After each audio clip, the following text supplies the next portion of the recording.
Welcome to the deep dive. So today, we're diving into something delicious.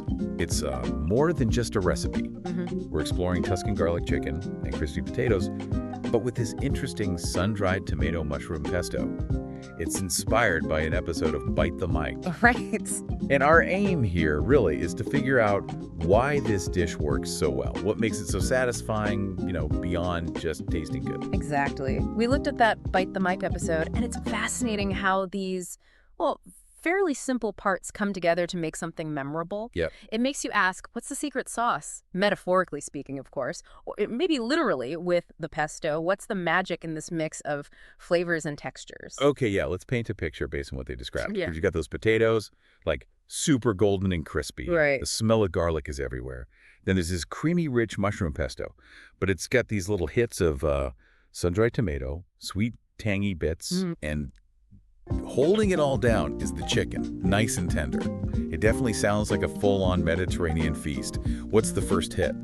Sensory one. No, I think what grabs you first is the contrast. The crunch from the potatoes against the softer chicken, and then that smooth, almost luxurious pesto. And the smell. You've got sharp garlic, earthy mushrooms, those bright herbs. Wow. It's layered, really inviting. Okay, let's break it down, starting with the chicken. Tuscan garlic chicken. Sounds simple enough. It is, essentially. Bite-sized chicken breast, olive oil, lots of minced garlic, fresh oregano, some dried thyme, salt, pepper. That's it. Pretty short list. Right. So how does such a simple marinade pack a punch? Well, the olive oil is key, obviously. It's not just coating it. It's like pulling the flavors out of the garlic and herbs, helping them melt together. Right. The fresh oregano gives it that bright, slightly sharp note, while the dried thyme is deeper, more grounded, classic Mediterranean stuff, really. And then cooking it quickly, grilling or sautéing, getting that little bit of char that adds smoke, another layer. Simple, but effective. Got it. Now, the potatoes. Crispy garlic herb potatoes. Always a winner for me. Oh, yeah. Cubed Yukon Golds. More olive oil, definitely a theme here. More garlic, but fresh rosemary this time. Salt, pepper, Bite the Mic. Really focused on the roasting. Why is that so important for the crispiness? The roasting. Okay, so that high heat, they mentioned 425 Fahrenheit. That's about 220 Celsius. Right. That really gets the Maillard reaction going. That's the science bit, the browning, the flavor development, that crisp texture we want. Okay. Tossing them in oil helps them cook evenly, and crucially, spreading them out in one layer. You don't want them to steam. Oh, right. No steam. No steam. You want crisp. And Yukon Golds are great because they get creamy inside while the outside gets super crunchy. Perfect contrast infused with all that garlic and rosemary. Okay, makes sense. Now for the part Bite the Mic, called the twist. The creamy mushroom pesto sauce with sun-dried tomatoes. This feels like where it gets really unique. It does take a turn, yeah. It starts with sautéed crimini mushrooms and, surprise, more garlic. Cooked down until soft. What does that initial sautéing do for the mushroom's flavor? Well, cooking them down gently like that really concentrates their flavor. It gets rid of some water, makes them more intensely mushroomy, earthy. It intensifies it. Exactly. So that mushroom garlic base is much richer, more umami forward than if you just threw in raw mushrooms. And then the sun-dried tomatoes, the oil-packed ones, chopped up, they add this burst of sweetness, but also a real tanginess that cuts through. Cuts through the earthiness. Yeah, it cuts through the earthiness of the mushrooms. It's a great counterpoint. And then the pesto stuff comes in. Fresh basil, heavy cream, which is interesting, not your standard oil pesto. It's definitely a departure. Grated Parmesan, lemon juice, all blended into the mushroom mix.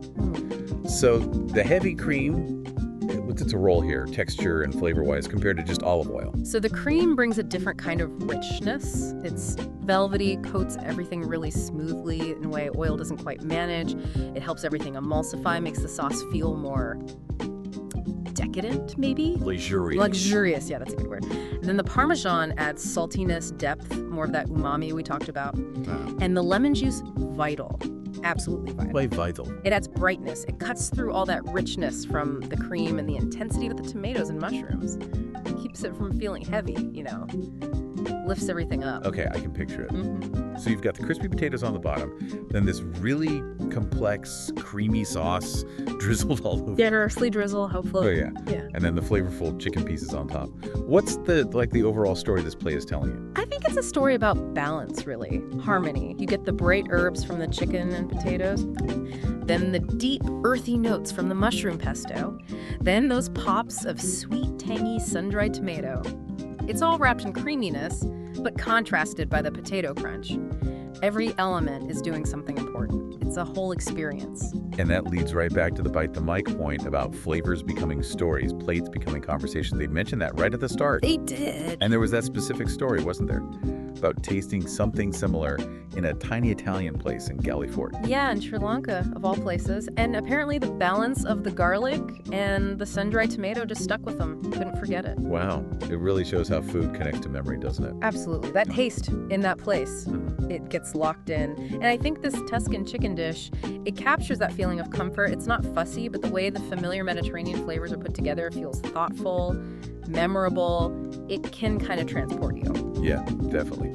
So wrapping up our deep dive then, the main thing to take away is how this dish works through interplay. That's a good way to put it. The interplay of textures, crispy, creamy, tender, and the layering of those classic Mediterranean tastes.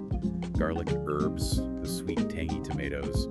It all builds complexity. Precisely. It shows how, even familiar ingredients, when you pay attention to the details of how you combine them and cook them, can create something that really resonates. Good ingredients, good technique. Totally. And thinking beyond this specific dish, it makes you wonder, what if you explored different regional pestos, like a classic green Genovese versus a red pesto rosso with this? Interesting. That would definitely shift the balance. Or even playing with the sun-dried tomatoes themselves, like maybe rehydrating the really dry ones instead of using oil-packed.